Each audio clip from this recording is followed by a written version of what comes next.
Hey guys, and welcome back to another video of ECK Sports, and today I am back at it with another video, and this time I am going to be giving my MLW 2022 mid-season power rankings video. I did this video last year as well. That will be linked in the description, so go check that out. But before I continue with the video, I want to give a shout out to a certain wiffle ball team. So the On the Rise wiffle ball team consists of 4 people, including 2 guys that you know, Kale Foreman and Connor Smith, and they will be going to MLW 2022's Midwest Slugfest tournament. So look out for them there, as they are going to play in the 16 plus division, and go subscribe to their YouTube channel and follow their Instagram. I will put both those links down in the description as well, so make sure to go check them out as they go look for the championship win, and also some of them are looking to possibly get drafted as well, so definitely go check them out. Now on to the video. At number 8 we have the Metro Magic. The Magic, it's been an uphill battle for them so far. They have not been good whatsoever this year. They have a record of 2-7, which, like I said, is not very good. They started with a 1-2 loss to the Eagles, and then they also lost to the Cobras, and then just got swept by the Predators. They were a little bit competitive in games 2 and 3, but in game 1 they were not competitive whatsoever. Bonham's pitching seemed to be pretty hittable. Really didn't hit Kracht that well. They saw McGlade decently, but that's really been a problem for the Magic this year, is their offense. The best the Magic offense has been this year is scoring 5 runs in a series. That's pathetic. I mean, they scored 2 runs, and 5 runs, and something that you cannot have if you want to win games as a franchise. Chadwick has been pretty inconsistent, as he has a 3.6 ERA through 10 innings of pitching. And offensively wise, I will say Chadwick definitely stepped it up against the Preds, but still their leading OPS guy is 619. Jack Agner hasn't showed anything. Trevor Bonham has not been good offensively. Liam Jackson, he actually has a really good on-base percentage of 471, and Curdy has a solid on-base percentage of 421. But again, their OPSs are 523 and 575. I mean, that's not good at all. So we'll see what these guys do the rest of the year, but right now it's not looking good, and their playoff chances are looking bad. At number 7, we have the Great Lakes Gators. Now, I know you're going to call me crazy for putting them below the Diamondbacks, but I still have a lot of faith in this Diamondbacks team. Even though they struggled to begin this year, I'll talk about that more later. So the Gators are an interesting team. You have Brendan Zerlag, Brandon Jorgensen, Chris Cheetam, and Reese Harris. Here's the issue. Chris Cheetam has been their only good offensive player this year. I know Zerlag has been okay, but his OPS is at 698, and I don't think anyone thinks that that's good. And Brandon Jorgensen's OPS is 673. So both of them have been pretty underwhelming hitters. Zerlag had 1 good series. Since then, hasn't really hit too well. And then Jorgensen, just kind of inconsistent as normal. But Cheetam has really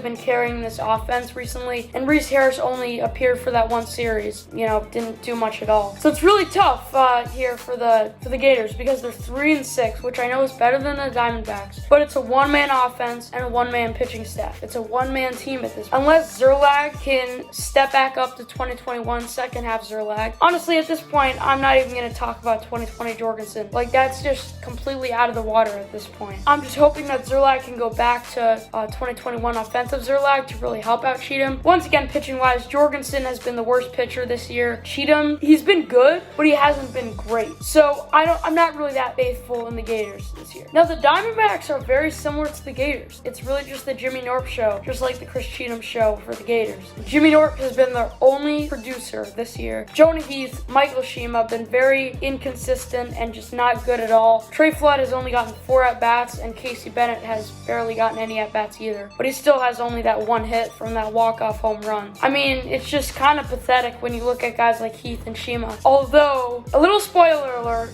we see some good action from Jonah Heath in the IG Live, so that might affect this a little bit. Once again, their pitching, again, is just super inconsistent. Jimmy Knorp has been a shell of himself on the mound. Flood has kind of been what you expect from a rookie. I mean, you look at a guy last year like Barron and Caden and Dallas. All were not good last year. Now you look at Dallas and Barron and look how they're pitching. So, I mean, I don't really expect Trey next year to be like Barron and Dallas this year, but there's definitely growing pains to go through. I don't really expect everyone to be like the 2020 draft class, where everyone just comes in right away and is a great pitcher. Trey will definitely develop, but Heath, I don't really know what's happened to him, but hopefully he bounces back. But the reason why I have him above the Gators is because I just believe in this team more. I really do believe in this team. I'm super confident in this Diamondbacks team. Not to do too much, but just feel like, you have Jimmy Knorp still. You have that reigning MVP, Cy Young, Silver Slugger, whatever you want to call him. Jonah Heath, still a lot of talent. Michael Shima. I think I'm kind of going against what I always say, is that, like, I always always put stock into the recent moments, but for some reason, I just believe in the Diamondbacks, and I don't know why, but I just believe in the Diamondbacks. They won the World Series last year. At number 5, we have a little bit of a disappointing team, and that's the Western Wildcats. The Western Wildcats have not been the team that any of us have expected. Now, while they have been a good team, they haven't been great. This is a team that I expected to be a World Series winner this year, but I see two teams in the AL that are currently better than them. They had a 2-1 series W against the D-backs, but ever since then have lost 2 straight series to both their AL rivals, being the Cobras and the Predators. However, their second half schedule is looking easy as they play the Gators and the Magic, so they should be able to take at least 5 wins there, if not all 6. I could easily see that being a possibility. They only sit at 4-5 right now. They're going to be at least 8-7, if not 10-5. So I would not be too worried, but then again, I would also be worried because if you look at their offense, Jaxen Pearson has been pretty solid. Nick Saylor has still been great, but Kyle Schultz, I don't know what's happened there. 770 OPS, quite having the power that he used to. He's striking out a ton, not walking. I mean, like I said before, is this really Kyle Schultz? As crazy as it sounds, Jaxen Pearson is leading the team in walks, but also has the least amount of strikeouts on the team, and that does not include Ty Smith, who's played 3 games. That stat right there is wild. Jaxen Pearson last year, really known for not drawing walks and striking out a lot. This year has done a lot better than that. But then you look at pitching, Nick Saylor, underrated, elite so far,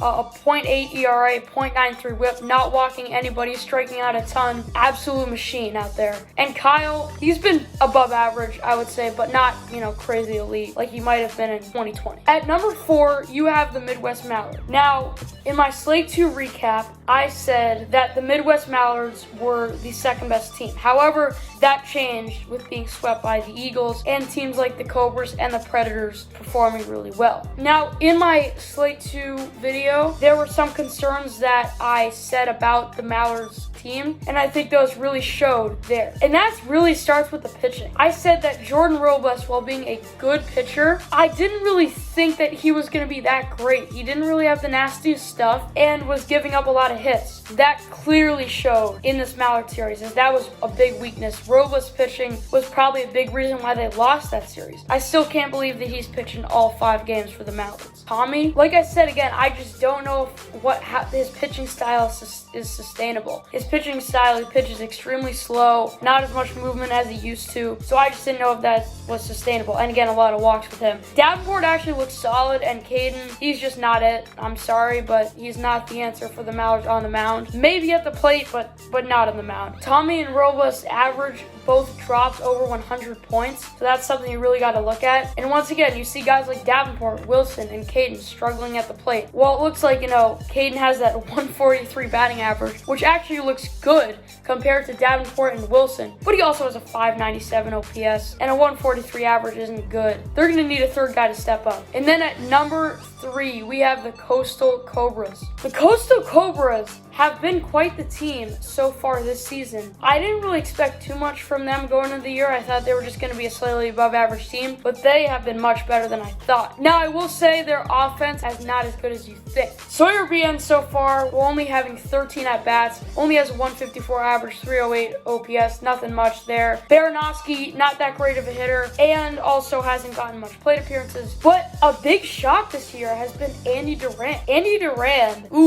I don't know what's been happening there. 129 average, 25 strikeouts. I think that might even lead the league. 567 OPS. Gross. This is a guy that I said was a top 6 hitter in MLW going into the season, and that clearly has not showed. However, Sean Flynn and Drew Davis have been great hitters. They both hit over 250. Sean having an 888 OPS, and Drew Davis having a 937 OPS. I do worry about them not having that real amazing guy with a 1,000 plus OPS like all these other teams have. I'm sure Drew Davis could turn into that guy, kind of already is and has been in past years. And Sean Flynn, of course, is a great hitter. Like the Mallards, we kind of need to see that third guy step up. It might be Sawyer, Andy Durand if he returns back to form. Those two guys might need to step it up.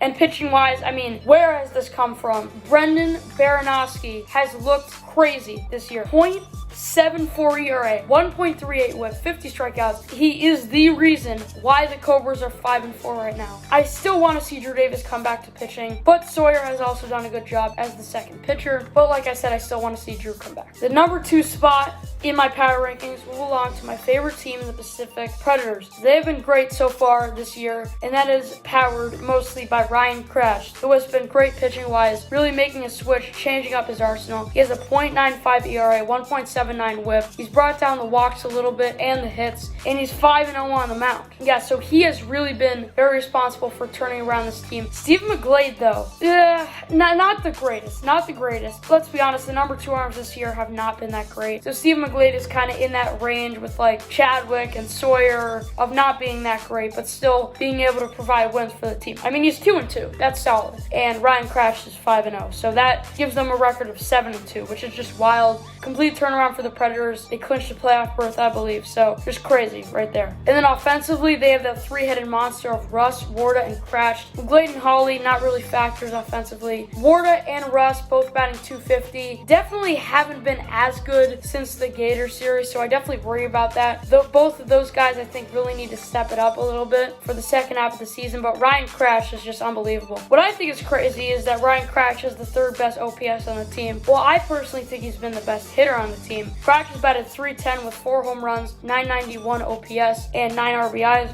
What I think is crazy is that Liam Jackson, who has a 95 batting average, has a better on-base percentage than Ryan Kraft. But Russ and Warda have been no slouch either. They've combined for 7 home runs, 22 RBIs, and both have over 1,000 OPSs, and have been good contributors to the team in all 3 series, and especially the Energizer Bunny, aka Alec Warda. So Preds looking good going into the second half of the season.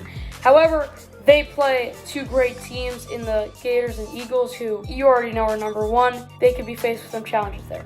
At number 1, I mean, come on, you knew it was coming. This team's 8-1. The Eastern Eagles are, of course, at number 1. Who else was it going to be? It's kind of clear and obvious at this point. I mean, you have 5 really good offensive guys. If you think about it, Blade Walker would be the Magic's best hitter. So, I mean, I guess you got to consider him a good hitter. I mean, he is. You literally have 4 guys with over 1,000 OPSs. All 5 guys have at least hit a home run. 4 guys have above 260 averages. 3 have over 300 averages. It's just crazy what this team has been able to do this year. They walk, they don't strike out. Dallas is batting .385. Dan is batting .261. Zach is batting .350. Landon is batting .300. And I haven't even gotten to the best part of their team yet. All of them have on-base percentages over .550. That is unbelievable.